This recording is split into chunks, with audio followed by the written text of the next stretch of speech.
everybody. My name is Erica and I'm one of the directors and co-founders here at Bravo Migration. Today here to do a recap of immigration changes and or news for the new financial year. So it's July 2021, and once the new financial year starts, we always get the same questions from you guys, and the major question that we get is how many places were allocated for permanent visas for this financial year. So the government has allocated another 160,000 places for visas this year, this financial year, as they had for the previous financial year and even the year before. So even before the pandemic, this was the number of total visas to be granted in the financial year, which shows that even with the pandemic and the economic tumble that the country got last financial year, the government still believes that migration is important, and they haven't reduced the numbers of places for permanent visas. The government knows that without migrants, the country's economy will suffer. So we keep seeing the same total numbers of visas to be granted. What has been changing since the last financial year is who gets how many places, and by who I mean which visa types. So this financial year, we're seeing the big winner, as last financial year, is the partner visa. So we have almost 73,000 partner visas to be granted this year.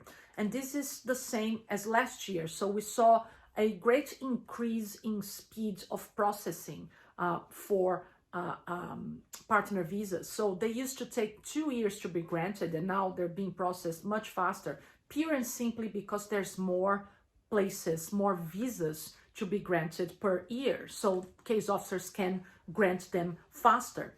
This is going to happen in this current financial year again. After partner visas, the second visa with the biggest number of allocations are permanent employer visas. So the subclass 186 permanent employer nomination visa. We have around 33,000 places for this financial year, which is what last year looked like.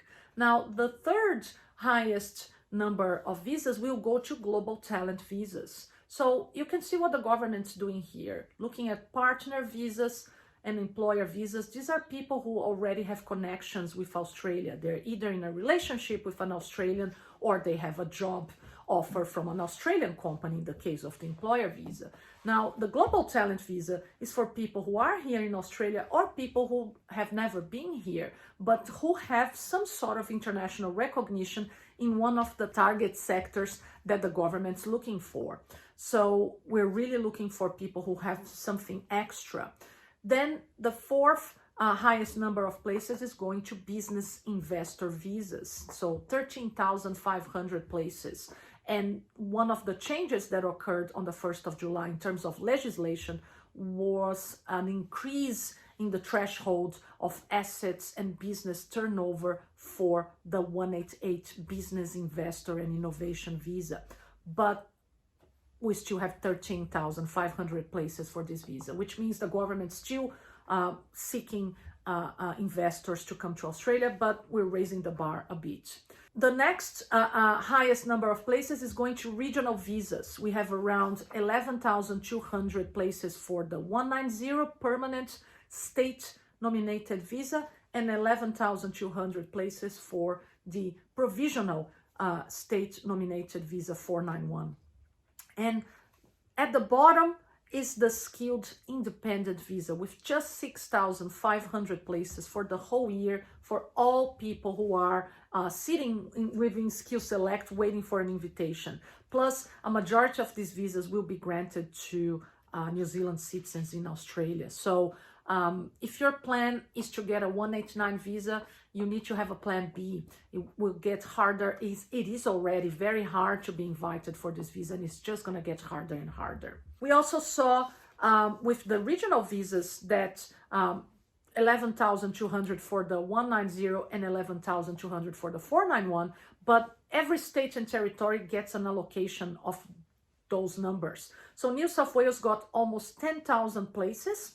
South Australia comes in second with almost 6,200 places, followed by Victoria with just above 5,000 and Queensland with 3,650.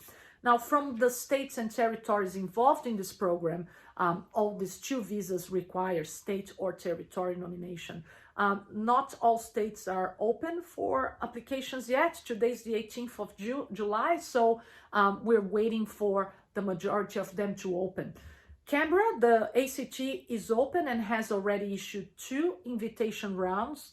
WA and Victoria are also open, but with very restrictive requirements.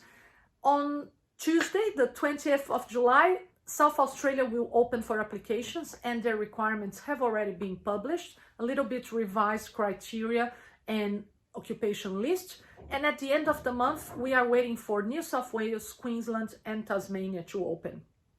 Other than that, we didn't see a lot of legislation changes. We saw visa application charges increase a little bit, and we finished this recap with the second most popular question that we receive when the new financial year starts. The first one, how many places for permanent visas for this year, which are covered, and the second one, when will the borders reopen? At the moment, they're still closed, and the government said they would be open by mid-2022. But again, it all depends in a number of things: vaccination, numbers of infections in Australia, and how the world's doing with this current pandemic. So we hope this recap has been useful. If you are looking at applying for an Australian visa, if you are in Australia or outside of Australia, get in touch with us. We offer several different types of initial assessments, but certainly one will be the right one for you. Thanks for watching, and we catch up later. Bye.